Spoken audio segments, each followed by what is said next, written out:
Kita selalu melakukan penegakan disiplin. Dibolehkan melakukan kegiatan apa saja. Apakah itu pesta perkawinan, apakah itu rapat-rapat, bintek dan lain sebagainya.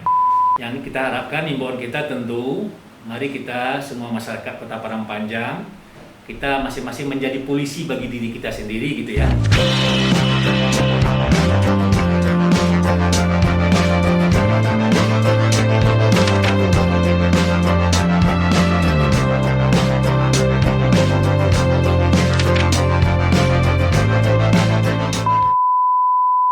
Assalamualaikum warahmatullahi wabarakatuh.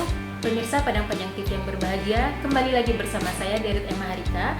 Kali ini masih dalam situasi penanggulangan pandemi COVID-19 di Kota Padang Panjang. Saya ingin mengajak pemirsa semua untuk berbincang-bincang mengenai penanggulangan COVID-19 di Kota Padang Panjang ini bersama dengan Kepala Badan Penanggulangan Bencana Daerah Kota Padang Panjang, Bapak Marilis SH MSI. Assalamualaikum Bapak Marilis. Waalaikumsalam. Apa kabarnya Pak hari ini Pak? Alhamdulillah baik. Alhamdulillah baik. Pak, langsung saja nih Pak. Masa PSBB di Kota Padang Panjang sudah berakhir cukup lama ya Pak ya, sekitar 7 Juli kemarin. Dan saat ini Kota Padang Panjang sudah memasuki masa normal baru produktif aman COVID-19 atau yang dikenal dengan new normal ya Pak ya, di masyarakat. Nah, sedikit berbincang nih Pak, kita menilik kembali dengan segala kegiatan atau upaya dari tim Satuan Gugus Tugas Penanganan COVID-19 selama ini Pak.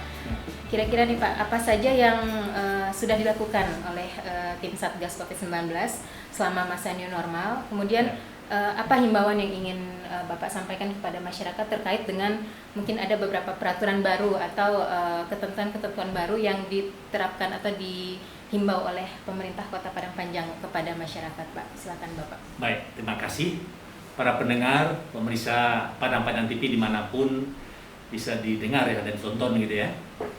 Selamat sore ya pada kita semua. Pasca PSBB ya, pembatasan sosial berskala besar di Kota Padang Panjang, secara terkoordinir kita di PBD sebagai leading sektor menghimpun juga beberapa operator terkait seperti Pol PP sebagai penegak perda, kemudian Dinas Perhubungan, kemudian di backup oleh TNI Polri. Kita selalu melakukan penegakan disiplin. Kita tegur, kita himbau, dan kita yang tidak pakai masker kita himbau pakai masker. Yang tidak pakai jarak selalu berkerumun kita himbau. Nah, kemudian seterusnya kita juga tahu ya, kemarin karena masih setelah dilakukan itu setelah new normal, Sumatera Barat dan satu lagi provinsi kalau salah Kalimantan ya membuat ini inovasi gitu. Ada perda peraturan daerah Provinsi Sumatera Barat nomor 6 tahun 2020 tentang adaptasi kebiasaan baru dalam pencegahan dan pengendalian COVID-19. Karena dinilai masih saja warga kita tidak taat dan patuh, maka perlu ada sanksi. Kalau sama ini mungkin sanksi sosial ya, di perda provinsi ini ada sanksi lebih tegas gitu. Secara akumulasi, pertama sanksi sosial membersihkan fasilitas umum misalnya. Tak kala ada seseorang, katakan saya di pasar itu tidak pakai masker, ditangkap oleh Pol PP, digiring ke mobil, diumumkan ke masyarakat ramai, ini adalah pelanggar COVID. Nah, ini sanksi sosial. Disuruh membersihkan fasilitas umum, masjid kah, rio-rio kah, dan lain sebagainya. Ini secara akumulatif. Tak kala itu masih juga besoknya, karena ini pakai aplikasi. Tak kala seseorang, katakan saya saja ya, melanggar, tidak pakai masker, dia catat secara aplikasi, besok melakukan lagi, ditambah hukumannya secara akumulasi. Tak kalah masih juga ada denda uang ya, denda maksimal 250.000 gitu ya, dan kurungan. Tak kalah tidak mampu membayar denda, maka diganti dengan kurungan maksimal 2 hari. Nah, itu tak kalah perda provinsi itu sudah dikeluarkan. Sekarang sudah tingkat penindakan. Sekarang setiap hari sudah dilakukan itu. Ya. Nah, perda ini perda provinsi Sumatera Barat, tapi mandatori ya, berlaku bagi kabupaten kota, termasuk kota kita Padang Panjang. Alhamdulillah setiap hari kita melakukan itu secara berkala ya, dan 1 kali 2 hari dan berkala lakukan penindakan, tergabung tadi Pol PP, BPBD, Perhubungan, di backup oleh TNI Polri melakukan penindakan itu setiap hari. Poskonya adalah di Gedung Sate. Kami kira itu langkah-langkah sudah dilakukan dalam rangka memutus mata rantai penyebaran COVID-19 di Kota Padang Panjang. Demikian. Baik, Bapak tadi Bapak ada jelaskan salah satu tindakan yang diambil adalah kita mencegah dan menghimbau kepada masyarakat untuk mengurangi kerumunan, Ya. menjaga jarak. Ya. Nah, bagaimana nih Pak? Yang kita ketahui juga beberapa waktu lalu ada beredar surat mengenai himbauan sudah boleh diadakan untuk mengadakan keramaian ya Pak, yang misalnya pesta atau Ya. kegiatan-kegiatan yang mengumpulkan massa sifatnya nih Pak. Ya. Nah, apakah ada ketentuan sendiri nih Pak dari surat tersebut dalam artian masyarakat boleh nih mau mengadakan pesta atau kegiatan keramaian, tapi ada nggak Pak, apakah ada sesuatu yang mengatur atau mengikat kegiatan tersebut Pak agar tetap sesuai dengan standar protokol COVID kesehatan ini Pak? Ya, baik, terima kasih. Jadi tadi dari awal kami katakan, jadi pasca PSBB itu sebetulnya tidak ada lagi pembatasan gitu ya. Betul. Apakah itu sholat berjamaah itu sudah dimulai, kemudian juga pesta perkawinan sudah dimulai. Itu bisa kita lihat di instruksi wali kota nomor 79 tahun 2020 tanggal 7 Oktober 2020 tentang pedoman penyelenggaraan kegiatan pesta perkawinan, olahraga bersama dan lain sebagainya. Jadi intinya semua aktivitas itu sudah boleh dilaksanakan. Tentu ada aturan, ada aturannya. Itu sudah itu di instruksi itu ditujukan kepada pimpinan OPD, camat, lurah, pimpinan perusahaan BUMN, BUMD di Padang Panjang, tokoh masyarakat dan lain sebagainya. Dibolehkan melakukan kegiatan apa saja, apakah itu pesta perkawinan, apakah itu rapat-rapat, bintek dan lain sebagainya. Karena tak kala itu dibatasi, ditutup sama sekali zaman PSBB, tentu ekonomi masyarakat akan mandek. Ya, tentu akan berdampak kepada kondisi sosial masyarakat. Ya, jangan itu jadi juga keributan dan lain sebagainya. Karena masyarakat kita lapar ya, karena tidak ada kegiatan ekonomi.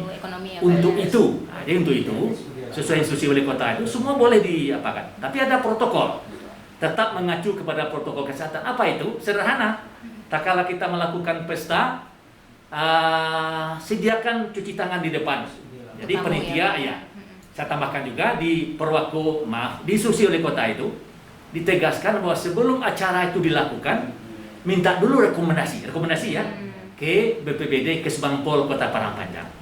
Apa tujuan rekomendasi itu? Adalah bagaimana setiap pelaksanaan kegiatan itu dilaksanakan sesuai dengan protokol kesehatan. Sehingga dipastikan tak kala sebuah pesta itu dilakukan dengan memakai aturan protokol kesehatan ketat. Makanya setiap rekomendasi yang kita keluarkan di PBD itu ada itemnya.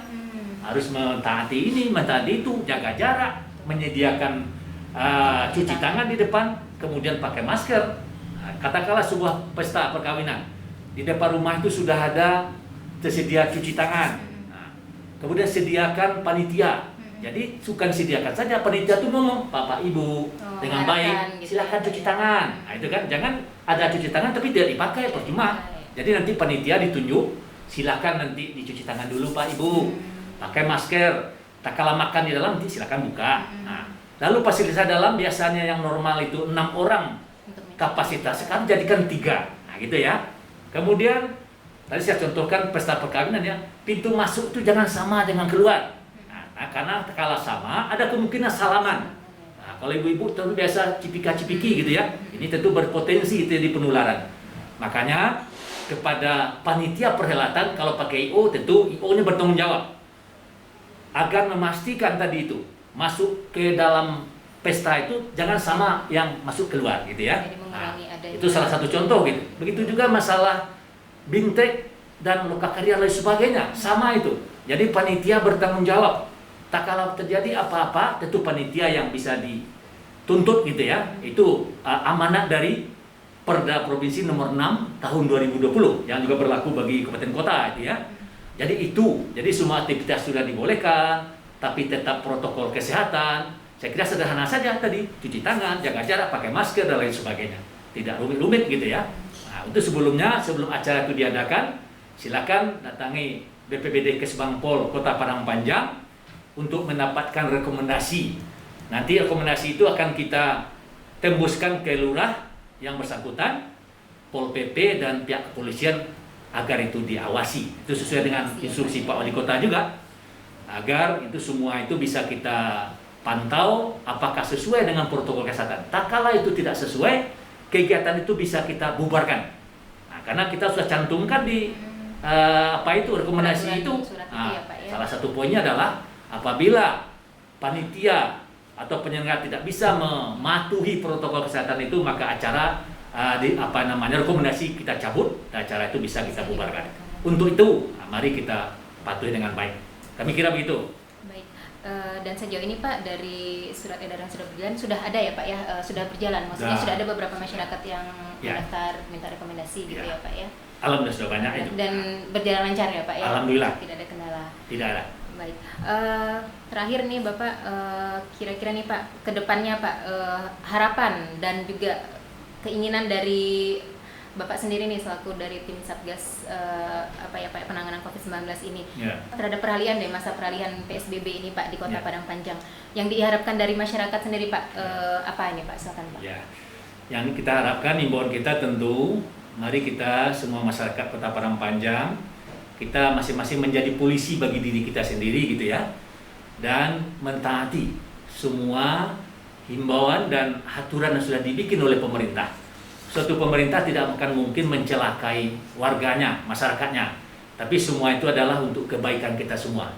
Kami mengimbau, mari kita mentaati protokol kesehatan apapun aktivitas, karena sudah dibolehkan pasca PSBB semua aktivitas budaya, sosial dan lain sebagainya, keagamaan sudah dibolehkan, tapi tentu dengan tetap mengacu kepada protokol kesehatan yang ketat.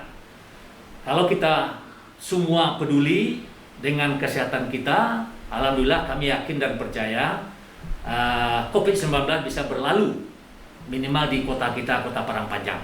Itu harapan kita semua, harapan pemerintah, harapan masyarakat, agar kita bisa lebih bebas lagi berkegiatan tak kala COVID itu tidak ada lagi di Padang Panjang. Kami kira itu. Terima kasih. Baik, Bapak Marilis, sekali lagi Pak, tadi sudah dijelaskan, tadi juga sudah memberikan gambaran kepada masyarakat Kota Padang Panjang terkait masa peralihan sesudah PSBB nih ya Pak ya, atau new normal di Kota Padang Panjang, dan tentunya kita semua berharap masyarakat bisa bekerja sama ya Pak ya, bekerja sama membantu semua lini di pemerintahan Kota Padang Panjang untuk benar-benar mengatasi pandemi COVID-19 di Kota Padang Panjang ini ya Pak ya, agar pandemi ini memang benar-benar berakhir dan bersih, Kota Padang Panjang bersih dari pasien yang positif ya Pak ya. Amin. Nah, terima kasih sekali lagi Pak Marilis atas kehadirannya dan kesediaannya di Padang Panjang TV. Tentunya kita berharap semoga Padang Panjang kedepannya benar-benar terbebas dari pandemi COVID-19, dan untuk ini diperlukan kerjasama dari semua pihak, tidak hanya dari pemerintah kota tapi juga dari seluruh masyarakat Kota Padang Panjang sendiri ya Pak ya. Baik. Terima kasih sekali lagi Bapak. Sama-sama. Akhir kata, saya beserta seluruh kru Padang Panjang TV mengucapkan terima kasih, selamat beraktivitas dan